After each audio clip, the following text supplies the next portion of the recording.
Ladies and gentlemen, welcome back to episode 9 of the Muscle Memory Podcast. I am your host, Sean. Hope you guys have had a great week so far. I got a great episode in store for you this week. Let's get right into it. Jumping right into it, we're just going to go off with my weekly recap. For the most part, it's just been me trying to get some things done in terms of business, in terms of making sure my name's out there, just a bunch of behind the scenes stuff. So work, and more work. So not much time to have fun in between, but I'm having fun working. So I don't really need to do anything else to have fun because I'm doing this. But let's get right into wrestling, starting with Ricky Starks is now your new North American champion. Shawn Spears was basically a transitional champ. He won the belt just for Ricky Saints to get it. I don't know if it was the right move to put it on him this early. Obviously, he's like red hot with the crowd, and the crowd loves him. But in terms of just giving him the strap immediately, I really don't know. I feel like the culling and Shawn Spears could have did something if they were written better, and I feel like they could have been a more dominant faction than what they were. It's not like they broke up or anything, but they had gold for a week, 2 weeks, and they just lost it like that. So for the most part, I don't really know how I feel about the transitional champ thing. Love Ricky Saints, but I feel like Spears could have held the belt for a little bit longer, and we could have avoided this match, or at least had Ricky win it at Stand and Deliver. I feel like that would have been a little bit better. That way, he got a pay-per-view win and a championship win at the same time. Switching over to AEW, we have a potential FTR split. They've been teasing it over the last couple weeks because Dax left after the Cope and Mox street fight. He walked out on Cash and Cope, and he refused to like help anybody up, shake anybody's hand, anything like that. So he's been going through the motions. And recently on Collision, he was fighting off security, all that good stuff, and he ends up pushing Cash, not knowing that he's not security. He attempts to apologize to him by shaking his hand, trying to get him up and all that. And then Cash obviously smacks his hand out of the way and leaves him in the ring. So we could either be getting a potential FTR split, or we could be just building up to FTR turning heel together and them turning on Cope, which would be cool to see a heel FTR, but I feel that them doing the singles run separately, that would also be cool. But they're splitting up a lot of teams at the moment, so I don't really know how well that would fare for you. Next up, Swerve and Hangman.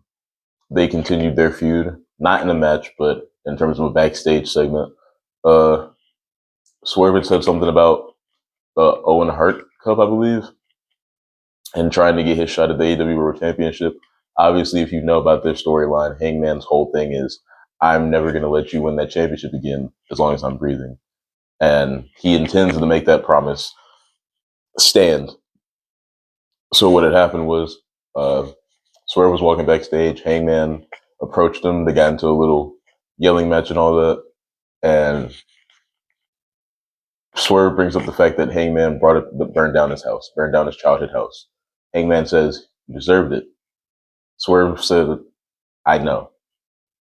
That little bit of admittance that he understood that he deserved what happened to him because what he did wasn't the best thing. And it kind of threw off Hangman a little bit.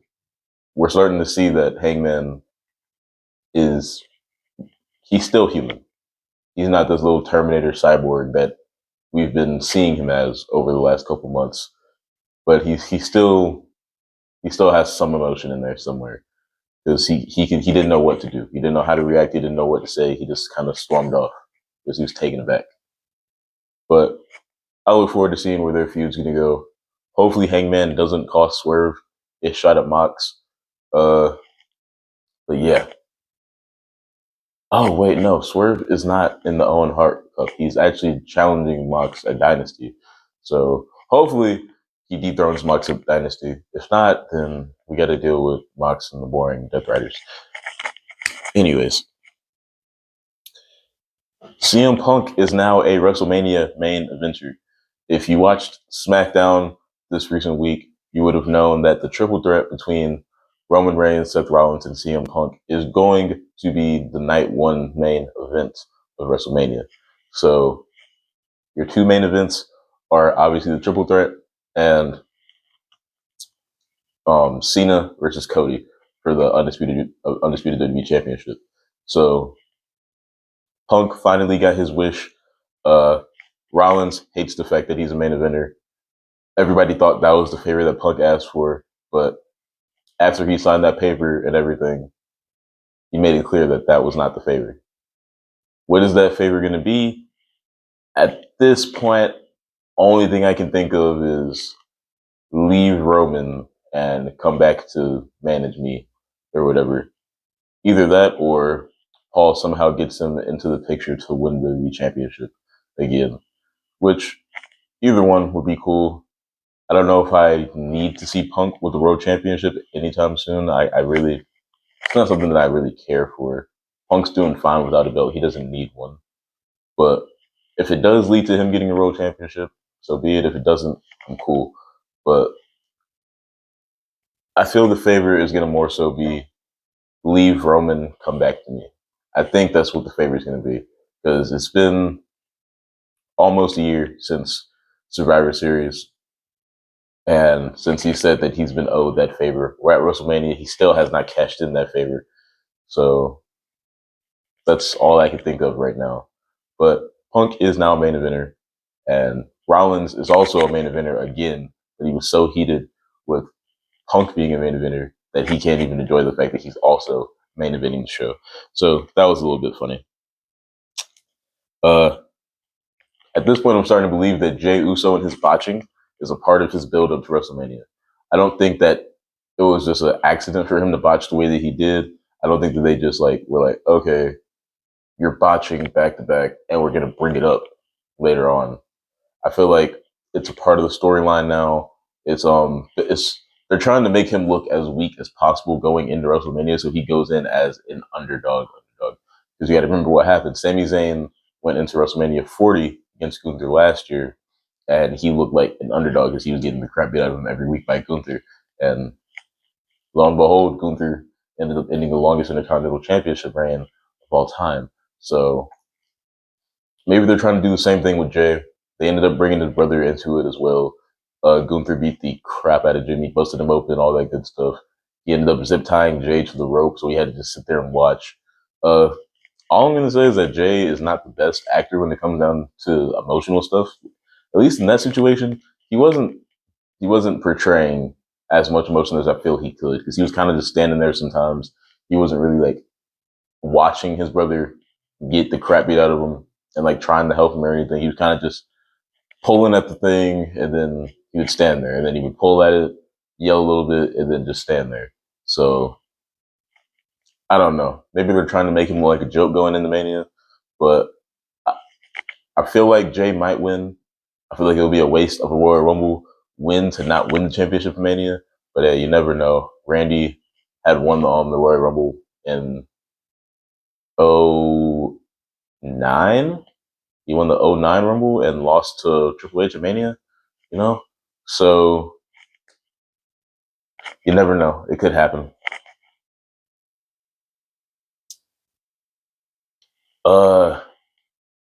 The Io, Bianca, and Rhea Ripley situation should have just been a triple threat to begin with. If the plan was always for Io to go into WrestleMania with the championship and for her to beat Rhea and Rhea not get her rematch clause immediately, it should have just been, hey, yeah, you won the Royal Rumble. Yeah, you get your shot against Io at Mania, but I'm invoking my rematch clause, and I wanted at WrestleMania. So I'm injecting myself into this match, and it has to be a triple threat because I'm invoking my rematch clause. That would have been the most logical way to go about it, and I don't think anybody would have complained. But they kind of went around it in a way of they're both making Io feel less than, even though she's a champion, and it's gotten to a point where Adam Pearce made a special guest referee match with Bianca as the special guest referee, even though Bianca was the one that Rhea said screwed her out of losing her championship and all that. So it was really confusing. But honestly, I don't even know if they've confirmed that it's going to be a triple threat yet. But I'm pretty sure it's going to be a triple threat, and it should have just been a triple threat to begin with. To be completely honest with you, I don't know why they went all around the world with it. If they were going to continue to do the whole storyline of make Io feel less than, then it could have just been, okay, cool, I'm tired of you both ignoring me and pushing me off to the side and yada, yada, yada. Give me both of you at WrestleMania. I'll beat both of you. It is what it is. I don't know. That's just how I feel about it. I feel like all the extra around the world stuff is really pointless at this point. Because I think a lot of people aren't as interested in the storyline as they should be. So it'll be a good match for sure. But other than that, the build up to it is just meh. Back to NXT, we have Trick versus Oba versus Javon for the NXT Championship at Stand and Deliver. So WrestleMania weekend, before WrestleMania happens, we're gonna have NXT Stand and Deliver. All these big matches, all these really good matches. Stand and Deliver has basically always shown up when it matters the most, which is WrestleMania weekend. So I look forward to seeing this match. I do feel like Javon might win this. I feel like Javon might win this. But at the same time, Dark State might have something to do with somebody else winning. It could be revealed that Dark State is either is this Trick's group. It could be revealed that it's Javon's group, or they could just come in and beat everybody up and leave, and we don't even get a winner, which would suck. And I'm hoping that Dark State doesn't show up until after the match. But I like part of me feels Oba's gonna retain, but part of me feels Javon's gonna get his he's gonna get his championship win. Because this whole storyline of him and Trick going back and forth and Trick trying to like belittle him. Like Javon said it best. Javon was in the same spot that Trick was in a year ago at when Carmelo Hayes was champion. And Carmelo had said the same thing to Trick. You know, you're never going to be champion. You're not going to do this. You're not going to do that. Yada, yada, yada. So when all that happened, obviously Trick blew up. Trick became the main guy. He became like the top tier guy. He became the A champ, all that good stuff. And now Trick's in the same spot Melo was in last year, and he's trying to do the same thing that Melo did to him to Javon. So Javon literally said, "You're not Trick Williams, you're Carmelo Hayes, bro." And to be completely honest, I agree with him. Trick is not Trick right now. He's not this hype guy that's ready to put on a show and all that good stuff. I'm cool with the more like focused and serious attitude, but he ain't Trick right now. So this is going to be interesting to see how this match turns out. I want to see Javon win. I really do. I saw him in DPW when he was Jay Malachi, and I feel like he could definitely he could hold that championship and be fine. Yeah. And finally, staying in NXT, Stephanie Vecchio has relinquished her Women's North American Championship, and it'll be decided who the new champion is in your traditional North American Championship ladder match at Stand and Deliver. Who those contestants are, honestly, I don't know. I think the only one that I know of right now is Zarya, because I saw a clip of her winning her match to qualify for it. So we got Zarya and 5 other women in that match. But the only way that Stephanie relinquished her title was that she could choose her opponent is at Stand and Deliver. Obviously, Jordan Grace, she interrupted when that happened. She put her name in the hat. Stephanie didn't accept, but we could get the Juggernaut versus La Primera at Stand and Deliver, so that would be cool to see. But I feel like we might get something else. I feel like Julia might come back, and we might get Steph versus Julia Part 2. I don't know how bad Julia's injury is, but if Julia's taking time off, we're not going to see her Stand and Deliver. But if she does come back in time for Stand and Deliver, we might just get Stephanie versus Julia too. But again, it's Stephanie's choice, so we'll just have to wait and see. But also Kaylani Jordan, she also qualified. So Kaylani and Zarya both qualified for the women's ladder match at Stand and Deliver. I forgot because Kaylani beat Roxanne of all people, which is crazy work. But I think Roxanne needs to get called up at this point. She's just going to keep losing to the NXT people, and she's already lost her NXT championship. Just bring her to the main roster. Potentially put her in a feud with somebody of like actual status. That way, people remember her name and all that. She doesn't just get melted into the pot of all the good names that they have. But yeah, that was wrestling. Let's get into gaming. So I've been playing this game that I saw on Game Pass recently. I've been streaming it for about a week and a half now. Game's called Atlas Fallen. Um, I don't want to go too much into detail because I don't want to spoil it for anybody who actually does want to play the game, or anybody who hasn't played it but they want to get their hands on it and they don't want to hear anything about the story. For the most part, it's like a mythological kind of game. It's like there's gods and all that, but it's mythological gods, if that makes sense. And you have this gauntlet that has powers, yada yada yada. Uh, I can't go too much into detail about the story, but the whole game as a whole is good. The only issue that I have is that at some point, sometimes the fights get repetitive because there's not that many different variants of boss fights and all that good stuff. There's not that many different variants of enemies.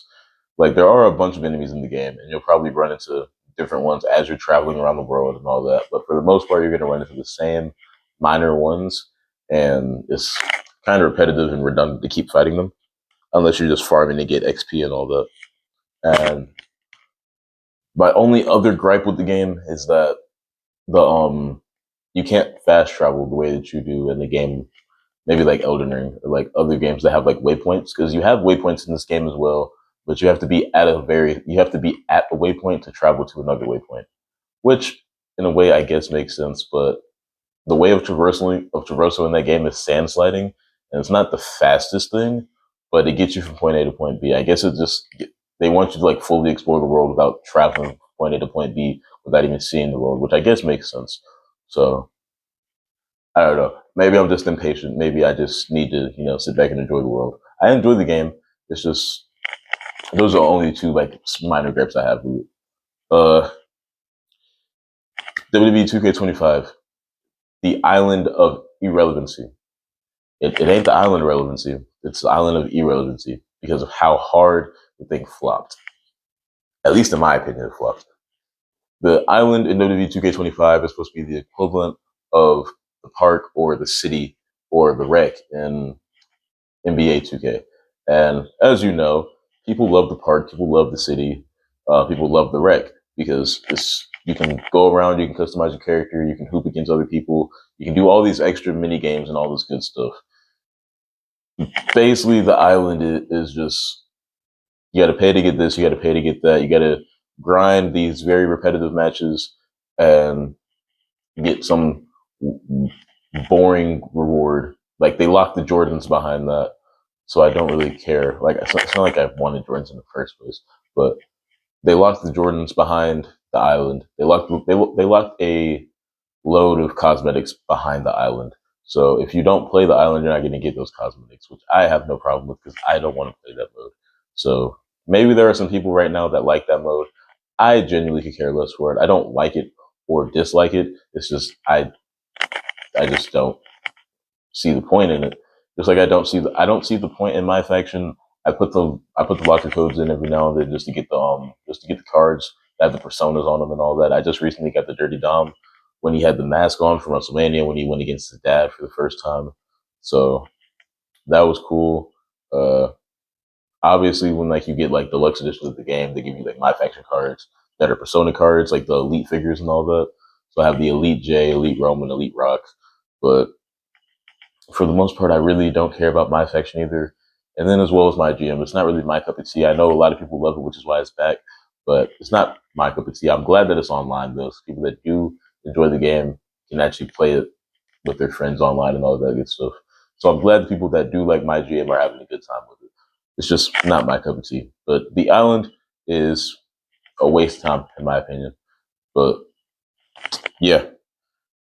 Speaking of 2K, NBA 2K and Madden need to bring back the NFL Blitz NBA Street Series, like the series of games that were just pure fun and were reckless and brutal and didn't really care about how like the simulation was, and they didn't care about being realistic, and they just wanted people to enjoy playing the game. Because if you played Madden and 2K as much as I have, you know that after a certain year, the games are all the same. The graphics just get better, or like the game is exactly the same. Graphics get better, rosters change. That's about it. That's all you're getting. You get a new roster, you get updated graphics. Same game at its core though. So at the end of the day, a lot of people are getting tired of it. A lot of people are getting bored of playing the same game over and over again every single year. And it's been like that for Madden for about what, 10 years maybe? 10 years been the same game? What is it, 2025? 2015 would have been what, Madden 25? Okay, maybe not then. Maybe since like Madden 18 then. Madden 18 was probably like when they stopped actually caring about Madden, and they were like, okay, cool, we can just copy and paste, copy and paste, copy and paste, and then put a paywall in my team, and people will buy it up, and that's how we'll make our money, yada yada yada, and that sucks. And it's the same thing with 2K. After like 2K16 or 2K19, 2K19 was the last like good one I played. So after that, they kind of stopped caring. They're just like, okay, cool, we can do this, this, this, and this, and it is what it is. But I was always a fan of the out of pocket games, of the extremely over the top sports games, like the games where like you can dunk and you can break the glass, like you can shatter the rim. The games where like you're playing football and you tackle somebody and you can ram them into a wall, like the out of pocket games, like the actual like street games, because those are the games that I grew up with. I didn't grow up with simulation football. I didn't grow up with simulation basketball. I grew up with EA Big, which was the NBA Street Series and the NFL Blitz Series, and NFL Street, and all that good stuff. Like that's what I grew up with. I grew up with the Def Jams and all that. Those are the games that I played as a kid. So if they can bring that stuff back and that genre of sports back, I feel like EA and 2K will get a lot of new clients as well as old clients that have left because they got tired of them basically scamming their audience. So EA, 2K, please bring back NFL Blitz and NBA Street. Your community would love you for it. All right. In terms of fitness this week, I have been much more consistent with my workouts. I've been feeling a lot better while working out. I've been getting sore for a good amount of time, which is great for me. That means I'm doing stuff that's actually working my muscle groups. So me having soreness lets me know I'm doing something right. So I've really been enjoying my back workouts, my back and bi. I've been enjoying my push days, chest, tries, and shoulders. I've been enjoying legs, even though I haven't been squatting as much as I normally do. But a lot of it has just been, I haven't been doing heavyweight or anything. I've just been trying to tone the muscles, you know? I want to look like I still want to keep my like size and all that, but I want to be cut at the same time. So I want to be lean, bulky. So I'd say it's going the way that I want it to look. The only thing that I want to really, really focus on is my core. So I'm gonna start doing that about 3 times a week, probably incorporate it into whatever workout I'm doing. So like literally every time I finish a workout, I'll do some core and I'll go do some cardio. So like yesterday, I did push day. So I did chest, tris, and shoulders, and then I did a little bit of cardio after. I just didn't do abs. I did abs probably 2 days before. I did legs. So I did legs, chest. Well, not legs. I did legs and abs. No cardio though. I just because I had to get ready for work.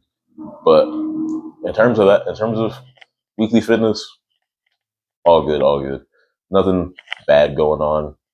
Nothing but positivity. Nutrition, I've been a little bit off in terms of eating though. Haven't been able to get my hands on the good food that I need to get my hands on just because of stuff behind the scenes. I've been too busy doing other things, but we'll be back on it pretty soon. So don't worry. Nutrition isn't bad forever. It's just bad for right now. It's a temporary thing. But last thing I want to talk about in terms of fitness is the fact that I am doing personal training now. I have gotten my personal training out there. I'm talking to people in the gym, trying to get some people in there. I've sold a couple of people on my product, on my business partner's product. Uh, I have the pricing on my Instagram. I'll put it in the description somewhere. That way you guys can check it out. It's one of the pin posts on my page. So if you ever want to get a hold of me or or my business partners, just shoot me a DM. I'll text you my stuff. Or if you want to talk to my business partners, I can send you his information as well.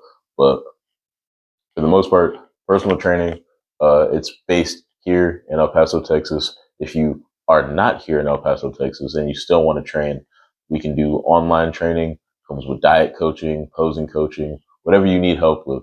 I am here for you. Just shoot me a DM, shoot me a call, whatever. I'll more than likely respond because I'm here for you guys. But yeah, closing out though, this is episode 9 of the Muscle Memory Podcast. I hope you guys enjoyed it. Again, I am your host, Sean, and this is a reminder for you guys to take your leap. Stay blessed, guys. Peace.